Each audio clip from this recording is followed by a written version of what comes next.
নমস্কার বন্ধুরা, আশা করি তোমরা সবাই খুব ভালো আছো। সকালবেলা স্নান করে ঠাকুর পুজো দিয়ে চলে এসেছি একদম ডাইরেক্ট রান্নাঘরে। আর রান্নাঘরে এসেই বসিয়ে দিলাম চাটা করে আমার বরকে দিয়ে দেবো। আর আমি একটু মুড়ি আর পায়েস খেয়ে নিচ্ছি। আগের দিন মাদের বাড়ি গুরু পূর্ণিমা ছিল, মা পায়েস দিয়েছিল, সেই পায়েসটা ছিল, পায়েস দিয়ে মুড়ি খেয়ে নিলাম। আর আমি মোচাটা কাটা হয়ে গেছে, মোচাটা এবার সিদ্ধ বসিয়ে দিচ্ছি। একদিকে মোচাটা সিদ্ধ হোক, ডালটা আমার অনেক আগেই সিদ্ধ হয়ে গেছে। আর তারপরে আমার বরের জন্য দুটো রুটি করে নেবো, কারণ আমার বর সকালবেলা আজকে দুধ রুটি খাবে। সোমবার তো যেহেতু বাইরে কিছু খাবে না। আর শ্রাবণ মাসের প্রত্যেক কটা সোমবার শনিবার আমরা পুরোপুরি নিরামিষ খাই। আর অর্ডার থাকলে অর্ডার আমি নিচ্ছি না, কারণ মাছ মাংস যারা না খাবে তাদেরই অর্ডার নেওয়া হবে, বাদবাকি নেওয়া হবে না অর্ডার। আর ওর জন্য অর্ডার নিচ্ছি না। আর যাই হোক, আমি ওই জন্য রুটিটা করে নিলাম, ওকে দুধ রুটি দিয়ে দেবো। আর আজকে তেমন একটা কিছু রান্না করব না বন্ধুরা, আজকে শুধু পনির করব, আলু ভাজা আর মুগের ডাল করব। আর ওদিকে তো মোচা হবে নারকেল দিয়ে, ছোলা দিয়ে, এটাই হবে।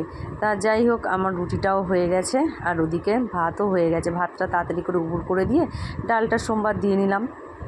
ডালটা সোমবার দিয়ে নিয়ে তারপরে পনিরটা বসিয়ে দেবো। আর পনিরটা বসিয়ে একদিকে আলু ভাজাটাও বসিয়ে দেবো। আর এগুলো একটু তাড়াতাড়ি করে রান্নাটা করে নিয়ে একজনের খাবার রেডি করতে হবে 11:30টার মধ্যে, তার জন্যই এত তাড়াহুড়ো। তা যাই হোক, সকালবেলা তো মোটামুটি আমার এইভাবেই কেটে যায় সময়, রান্না বান্না, তারপরে বেলায় থাকে দোকানের রান্না। দোকান আমাদের রুটির দোকান আছে, রুটির দোকানের একটা রান্না, ওটা আলাদাই হয়, ওটা আমাদের খাবারের সঙ্গে হয় না, বিকেলবেলা আলাদাভাবেই ওটা রান্না করা হয়। ওটাও একদিন দেখাবো।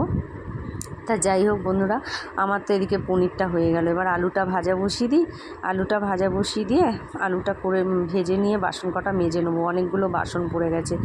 আর এক হাতে বাসনগুলো একদিকে রান্না করতে করতে একদিকে বাসন মাজলে একদম বেসিনটা খালি হয়ে থাকে, নাহলে বাসনের রাশ পড়ে যায়। আর অন্নপূর্ণা একা কত মাজবে বলো, আমাকেও তো মাজতে হবে না। তার জন্য আমি ওদিকে আলুটা ভাজা হয়ে গেছে, এদিকে আমি একজনের খাবার রেডি করে নিচ্ছি। 11:30টার মধ্যে একজনের খাবার দিতে হবে। আর আমার বর স্নান করে চলে এসছে, ও একটু দুধ রুটি খেয়ে বেরিয়ে যাবে। আর আমাদের বাড়িতে কখনোই তুমি কাউকে একসঙ্গে খেতে দেখবে না, কারণ আমাদের বাড়ি এক একজন এক এক রকম টাইমে খায়, কোনো টাইমের সিস্টেম নেই। আমি এদিকে খাবারটা রেডি করে, জামা কাপড় অনেক পড়েছে, ওগুলো ভাঁজ করে নিই। মান্টো তো ঘুম থেকে উঠে গেছে, ও ভাত খাবে, ও স্নানও হয়ে গেছে, ওকে ভাত দিয়ে নিই। তার মধ্যে ছোটু স্কুল থেকে চলে এসছে, ছোটুকেও স্নান করিয়ে ভাত খাইয়ে দিলাম। আর কালকের এক পিস মাছ ছিল, ওটাই ওকে খাইয়ে দিলাম। ও বাচ্চা মানুষ, ওর আমিষ খেলে কিছু হয় না। আর বাইরে দেখো ঝমঝম করে বৃষ্টি, কি বলবো, শ্রাবণ মাসের আকাশ এরকমই হয়।